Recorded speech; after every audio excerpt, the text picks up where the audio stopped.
Halo sahabat F2 News Update. Kali ini kita ada berita tentang kasus pilot gadungan yang menipu rekrutmen pramugari. 4 orang rugi 400 juta rupiah.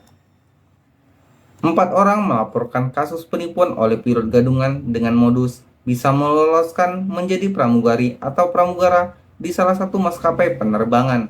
Total kerugian dari 4 korban itu adalah 400 juta rupiah.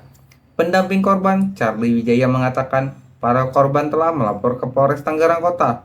3 orang dijanjikan akan diterima sebagai pramugari asal membayar sejumlah uang. Sementara 1 orang mobilnya digelapkan oleh pilot gadungan tersebut. Charlie mengatakan pilot gadungan itu menggunakan inisial MS saat menipu korbannya. Terbaru diketahui jika itu adalah nama samaran. Inisialnya adalah SI. MS itu adalah nama samaran. Kemudian korban di laporannya itu ada 3, lalu ditambah 1 yang digelapkan mobilnya. Total jika dihitung kerugiannya 400 juta dari 3 orang termasuk yang mobilnya digelapkan, ujar Charlie Wijaya. Charlie merinci setiap korban dikenai nominal yang berbeda oleh SI. Sementara ini kerugian yang paling besar baru korban yang mobilnya digelapkan. Ini range-nya berbeda-beda. Ada yang 20-an, ada yang beberapa gitu. Ada yang 90 juta. Kalau dari seluruh korban belum dihitung, karena yang lainnya belum lapor. Jadi saya belum bisa bilang, ini dari 4 orang ada 400 juta. Rinciannya, mobil 300 juta, yang pramugari 100 jutaan katanya. Charlie melanjutkan total korban dari penipuan ini sebanyak 8 orang. Sebanyak 7 orang yang dijanjikan menjadi pramugari atau pramugara, satunya adalah orang yang mobilnya digelapkan.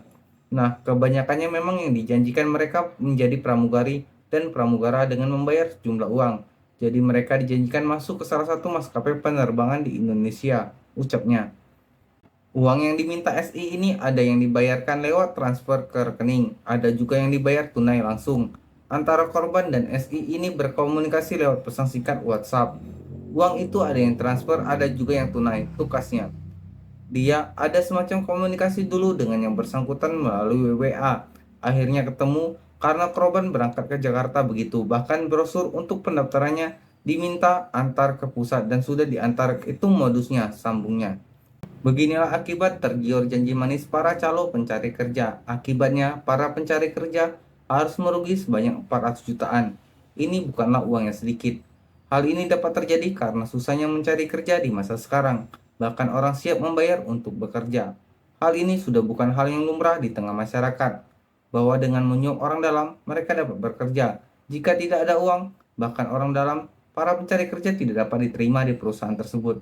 Inilah fakta yang terjadi di tengah masyarakat kita saat ini. Jangan mencoba menutup fakta. Kalian semua sudah pasti tahu hal ini. Siapa yang dapat disalahkan dalam kasus ini? Silakan tulis pendapat kalian di kolom komentar. Like jika kalian suka video ini, share bila bermanfaat, dan subscribe untuk update berita lainnya. Terima kasih.